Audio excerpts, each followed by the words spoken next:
Good morning بچوں. آج ہم لوگ پڑھیں گے مرزا غالب کے خطوط. خط ایک ادب کی پہچان ہے، ادب کا ایک حصہ ہے.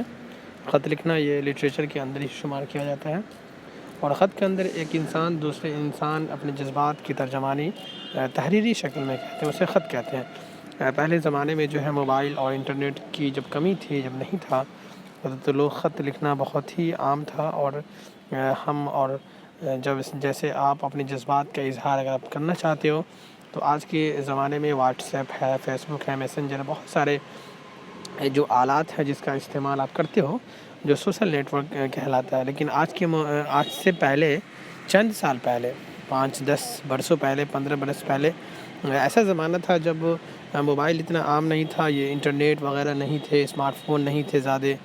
تو لوگ اپنے جذبات کے اظہار کے لیے، اپنی ضروریات کے لیے اپنے والدین کو یا اپنے بھائی اپنی بہن کو یا ماں اپنے بیٹے کو خط کے ذریعے ہی خبر پہنچاتے تھے.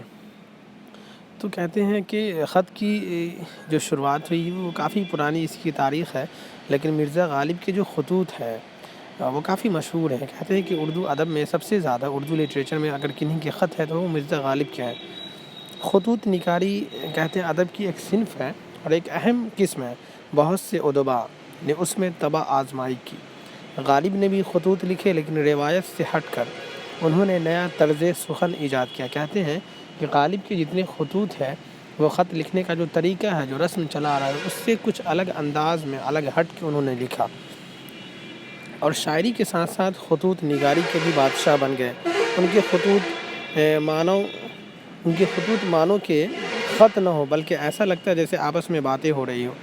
خود غالب کے لفظوں میں انہوں نے کہا کہ میں نے وہ طرز سخن ایجاد کیا، میں نے وہ طریقہ ایجاد کیا ہے کہ مراسلے کو مکالمہ بنا دیا. مراسلہ کہتے ہیں خط کو، کسی کو ارسال کرنے کے معنی میں، بھیجنے کے معنی میں.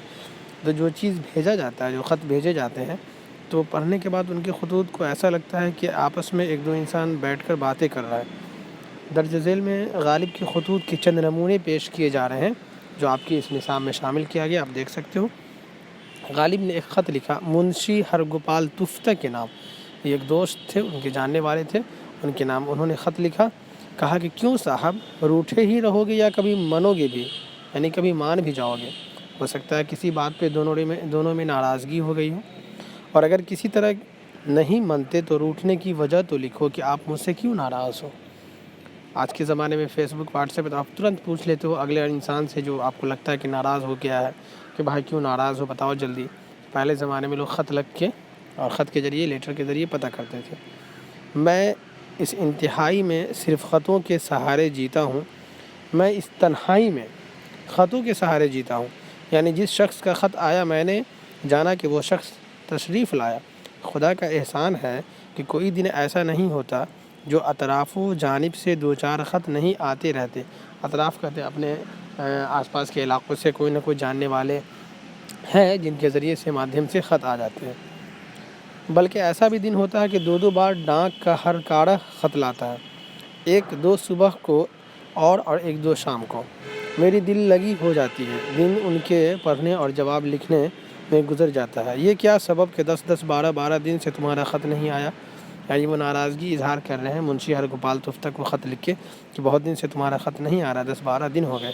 خط لکھو صاحب، نہ لکھنے کی وجہ لکھو. اور آپ خط کیوں نہیں لکھ رہے ہیں اس کی بھی وجہ لکھیں.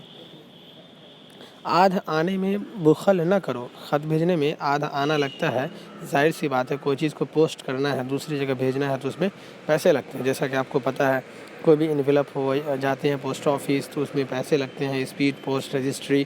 تو یہ کہتے ہیں کہ تم ہو سکتا ہے تو بخیلی کی وجہ سے تم خط نہیں لکھ رہے ہو. ایسا ہی ہے تو بے رنگ بھیجو. یہ غالب نے لکھا تھا منشی ہرگوپال تفتہ کے نام. دوسرا خط مرزا حاتم علی بیگ مہر کے نام. کہتے ہیں غالب کی مرزا صاحب، ہم کو یہ باتیں پسند نہیں. 65 برس کی عمر ہے، 50 برس عالم رنگ بو کی سیر کی. ابتدائے شباب میں ایک مرشد کامل نے یہ نصیحت کی تھی کہ ہم کو زہد و ورع منظور نہیں، پیو کھاؤ مزے اڑاؤ، مگر یہ یاد رہے کہ مصری کی مکھی بنو، شہد کی مکھی نہ بنو. میرا اس نصیحت پر عمل رہا ہے. کسی کے مرنے کا وہ غم کرے جو آپ نہ مرے. کیسی اشک فشانی، کہاں کی مرثیہ خوانی، آزادی کا شکر بجا لاؤ. غم نہ کھاؤ، اور اگر ایسے ہی اپنی گرفتاری سے خوش ہو تو چننا جان نہ صحیح منا جان صحیح بن جاؤ۔ جب میں بہشت کا تصور کرتا ہوں، بہشت کہتے ہیں جنت کو، جب جنت کے بارے میں سوچتا ہوں اور اگر سوچتا ہوں کہ اگر مغفرت ہو گئی اور ایک قصر ملا اور ایک حور ملی، اقامت جاویدانی ہے اور اسی ایک نیک بخت کے ساتھ زندگانی ہے، اس تصور سے، اس سوچ سے جی گھبراتا ہے اور کلیجہ منہ کو آتا ہے وہ حور جبرن ہو جائے گی، طبیعت کیوں نہ گھبرائے گی، وہی زمرد کاخ اور وہی طوبہ کی ایک شاخ۔